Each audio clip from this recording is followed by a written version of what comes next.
విశ్లేషకులు కూడా చాలా వరకు సమాధానం ఇచ్చారు రామ్ గోపాల్ సార్. నేనేమంటున్నానంటే మీ పార్టీ అధికారంగా ఈరోజు నిన్నటి మీటింగ్ పెట్టుకొని వర్కింగ్ కమిటీ ఉంది, మోదీ గారికి పూర్తిగా పెహల్గాం దాడిపై పూర్తిగా మోదీ గారికి సానుకూలంగా చెప్పారు. మీరు మాట్లాడే వర్షం చూస్తుంటే కొంచెము ప్రేక్షకులు ఉన్నారు. ఏమన్నా ఒకసారి నేను చెప్తాను. వినండి. నేను మీరు మాట్లాడిన వైఖరి ప్రేక్షకులు చూస్తున్నారు, వీక్షకులు చూస్తున్నారు. వాళ్ళు ఏం ఆలోచిస్తారు చెప్తాను. నేను చెప్తాను. గత ప్రభుత్వం వీళ్ళ కాలంలో దాదాపు 48 సార్లు ఉగ్రదాడులు జరిగాయి మేడం. వీళ్ళ పాలనలో 48 సార్లు ఉగ్రదాడులు జరిగాయి. ఎంతమంది చనిపోయినారు? దాదాపు 700 మంది చనిపోయినారు ఉగ్రదాడులు దేశంలో. 3200 మంది క్షతగాత్రులైనారు. ఎప్పుడు 2009 నుంచి స్టార్ట్ అయ్యాయి. 2009 కాదు, 1984లో మొదటి దాడి మీనంబాకం తమిళనాడులో జరిగింది. అప్పుడు 30 మంది చనిపోయారు. అత్యధికంగా వీళ్ళ ప్రభుత్వంలో 257 మంది ముంబై దాంట్లో జరిగింది. ఇందాక మాట్లాడుతున్నాడు, ముంబై దాడి అనేది అది పెద్ద దాడి కాదు, పెద్ద దాడి కాదు, ప్రైవేట్ హోటల్లో జరిగింది. అంటే కామన్ పబ్లిక్, ప్రైవేట్ హోటల్ కాదు, వాళ్ళు ఇండియాకి ఎట్లా వచ్చారు, ఎట్లా ఎంటర్ అయ్యారు,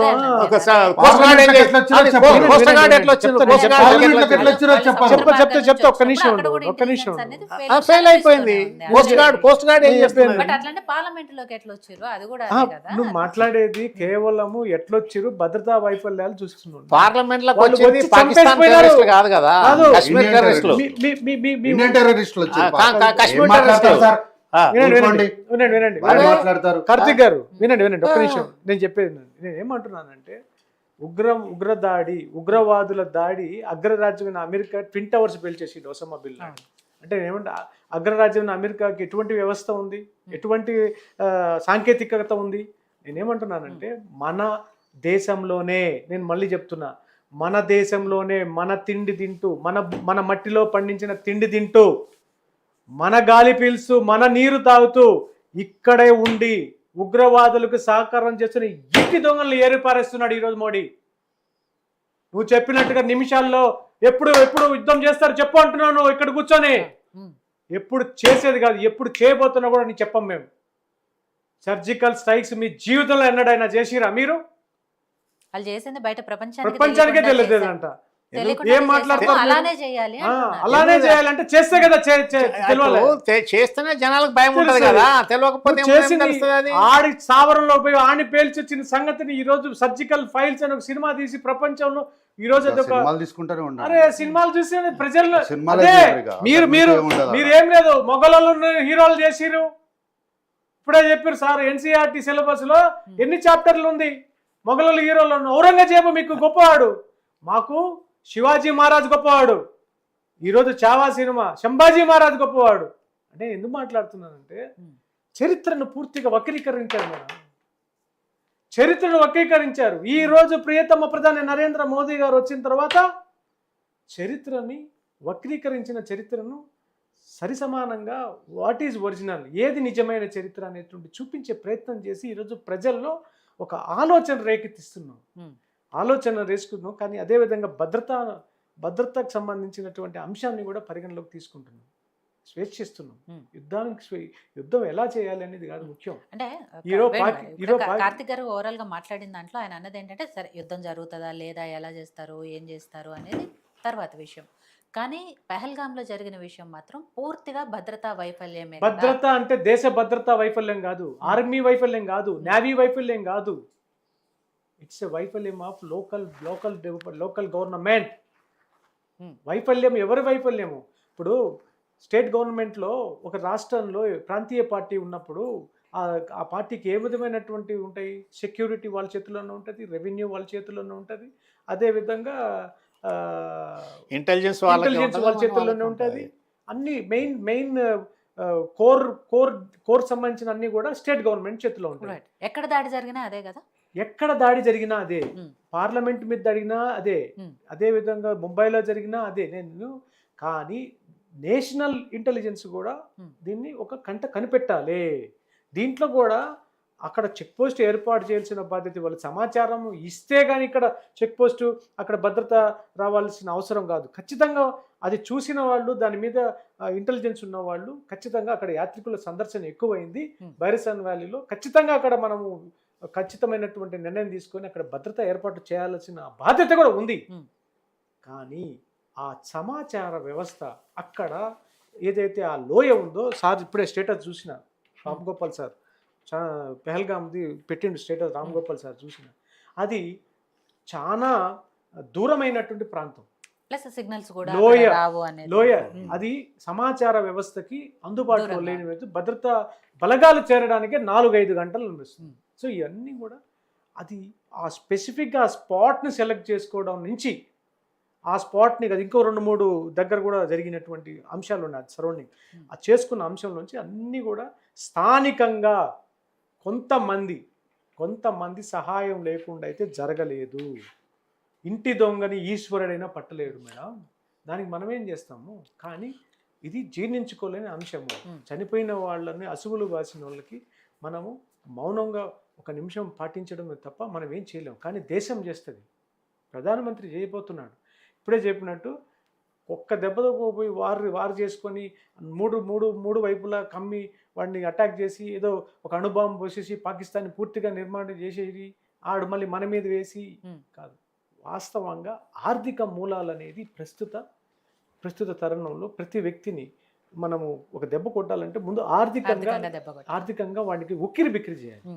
అదేవిధంగా వాటర్, ఈరోజు సింధు జలాలు మీరు చెప్పినట్టు దానికి అక్కడ వాస్తవంగా ఆ డ్యామ్ గేట్లు మూసేసిన తర్వాత ఆ నిల్వ ఉంచిన నీరుని ఏం చేస్తారు అనే ఆలోచన కూడా ఉంది.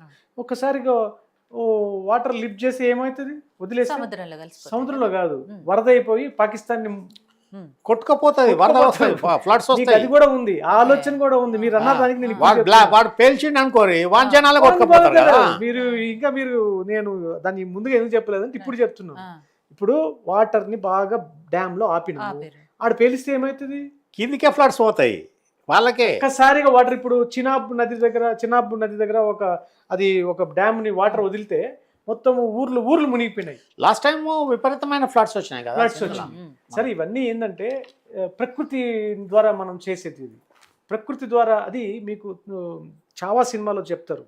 సైన్యము తక్కువ మంది ఉన్నప్పుడు సైన్యము ఏ విధంగా ఎంత ఔరంగజేబు సైన్యాన్ని ఎదుర్కోవాలని ప్రకృతి ద్వారా రకరకాల ఆలోచనలతో చేసిన అట్లా ప్రకృతి కూడా మనకు సహకరిస్తుంది.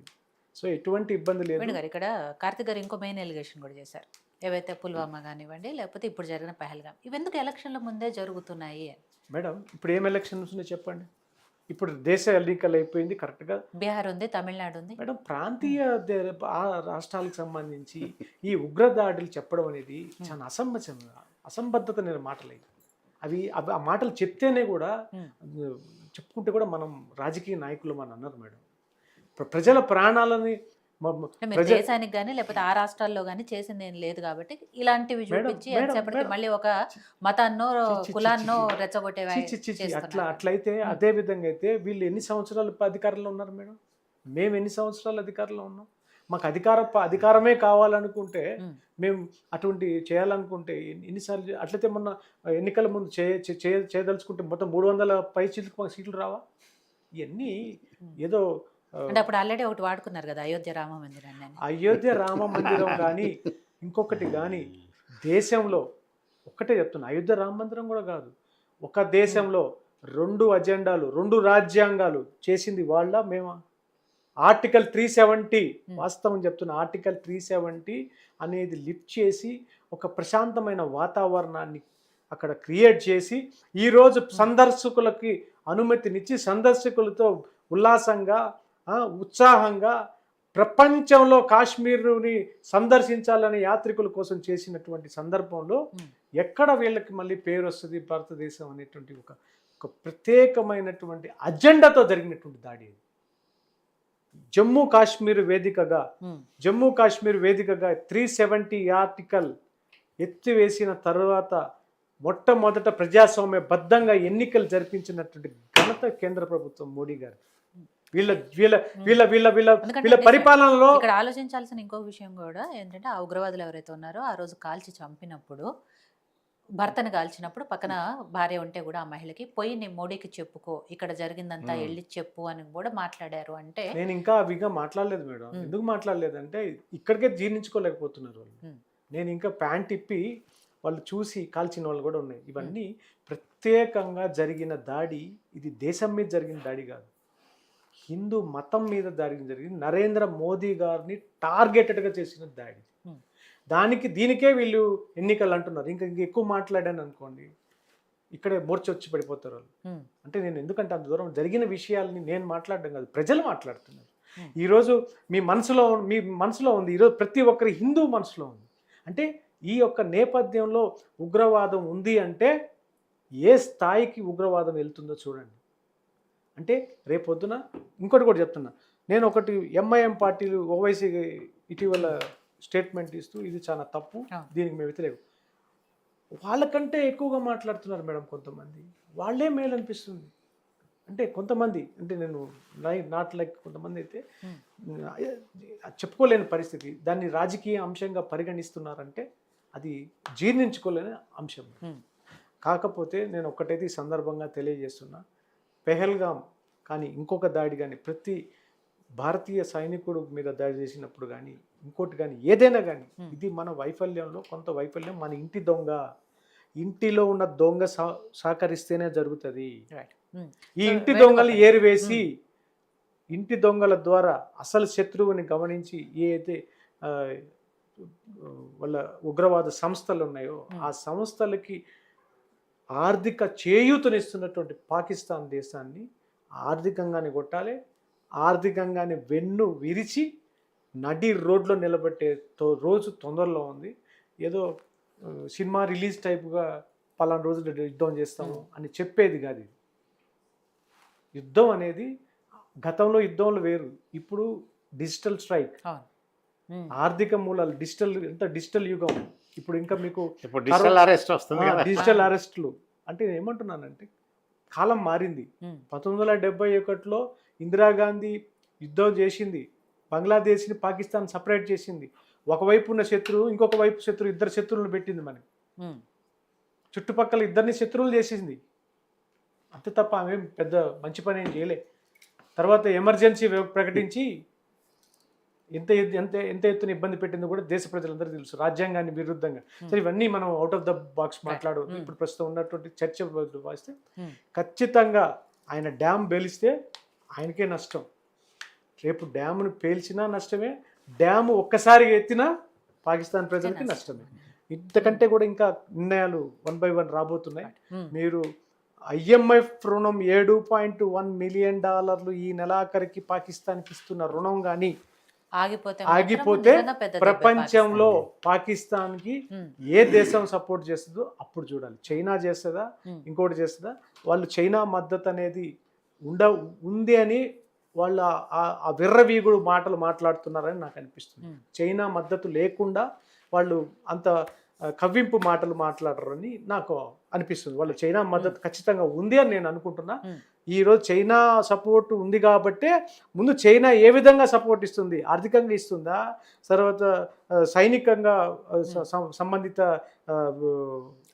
ఆయుధాలు ఇస్తుందా అనేది ఇంకా మనం ఇన్ఫర్మేషన్ బట్టి మన భారతదేశం ముందుకెళ్తుంది అనేది. మనకు కూడా రష్యా సపోర్ట్ ఉంది, అమెరికా సపోర్ట్ ఉంది, అంటే అన్ని దేశాలు మనకి ప్రపంచంలో చాలా మటుకు దేశాలు ఈ ఉగ్రవాదానికి వ్యతిరేకంగా ఉన్న దేశాలన్నీ ఈరోజు భారతదేశానికి సపోర్ట్